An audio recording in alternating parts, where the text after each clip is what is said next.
আমরা এখন আছি বাইনতলা সৈয়দের মোড়। মোজাম্মেল মেম্বার সাহেব উনি প্রতি বছরে না এই বছরও কিন্তু টমেটো চাষ করেছে, এটা আগাম জাতের টমেটো।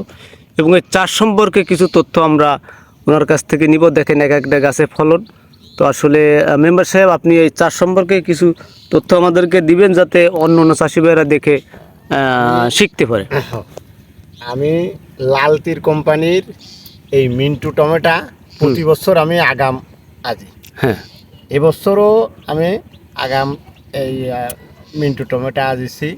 আমার প্রায় 1500-র মতন গাছ আছে। আমার সব গাছে দেখেন ফল এই কায়দায় বড় হয়েছে, এই কায়দায় ফল দাঁড়াইছে। সেট দেব সেই চিন্তা ভাবনা করেছি এবং দেখা যাচ্ছে সেটের কায়দা কালাম করেছি। 2-4-5 দিনের ভিতরে সেট মানে উপরে সেটও দেওয়া হবে। হ্যাঁ, অনেক খরচ তো। তারপরে মোটামুটি এই যে গাছালি মোটামুটি সব মোটামুটি সুস্থ সবল গাছ এবং ফলনও ভালো এবং আমার কোনোটা গাছ একটু নষ্ট না। আমি ট্রিটমেন্ট করি ঠিক মতন এবং আমি এর চাষটা খুবই ভালো জানি এবং আমি আগাম করি। আমার সাথে কেউ দেখাচ্ছে এই পর্যন্ত কেউ পারে না। আমি আগাম করি, পরে দেখাচ্ছে অনেকজনে করে, কিন্তু আমি আগাম করে এই সেট ছাড়া এত ভালো ফলন বা এত ভালো ভালো গাছ কায়দা কালাম করে রাখি আমি প্রতিবার। হ্যাঁ, গাছের তো আল্লাহর রহমতে প্রচুর ফুল, প্রচুর ফল আল্লাহ দিলে। একটা গাছে দেখাচ্ছে যে কমপক্ষে 60-70টা ফল রয়েছে। হ্যাঁ। এক এক থলি 6টা-8টা করে ফল রয়েছে।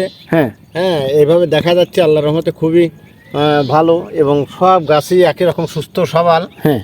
এবং সব দেখে নেবে এই পর্যন্ত। তো এই গাছে মূলত আমরা তো এটা ঘেরের পাড়ে দেখতে পাচ্ছি। হ্যাঁ, তো মূলত এটা প্রসেসিংটা কি, মানে প্রথমের থেকে কিভাবে তো আপনি চাষটা শুরু করেন? আমি নিজেই চারা দিই। আমি কারোর কিনা চারা কোনো বেশি ইসির চারা না, আমি নিজে এনে নিজে চারা দিই। আমি চারারও সেটটা করেছি খুব কায়দা কালাম করে করে আমি দেখাচ্ছে চারা দিই এবং আমার চারা আমি সুস্থ সবলভাবে সেইভাবে আমি আজি এবং আমার কাছ থেকে অনেকজনের চারা নিয়ে। এটা হচ্ছে লাল তীর কোম্পানির হ্যাঁ, মিন্টু জাতের টমেটো। তো আপনারা দেখতে পাচ্ছেন। তো কি কি দেওয়া হয় এই গাছে? মূলত গাছের পাতা এত সবুজ এবং কোনো রোগবালাই নাই। আমি ওষুধপাতি ঠিক মতনই সবই তা দিয়ে আসি। যখন যেটা ট্রিটমেন্টের দরকার, যে ওষুধের দরকার, আমি তা মোটামুটি ভালো করে সেন আমি সব ডাকি, বুঝছেন। আচ্ছা, এই আপনার এই যে ফল ধরানোর জন্য কি হরমোনটা স্প্রে করেন? হরমোন দিয়ে দেখাচ্ছে জুয়ার দিই, তারপরে সারফ্রাইজ দিই। হ্যাঁ, এটা নিয়মিত ফুল দেখলে আমি বলতে পারি এই ফুলই আমার এখন দেওয়ার সময়, এখন না দিলে হবে না। আমি সেইভাবে আমি দেখাচ্ছে যে সেইভাবেই করি। কতগুলো গাছ আপনি রোপণ করেছেন এই পর্যন্ত?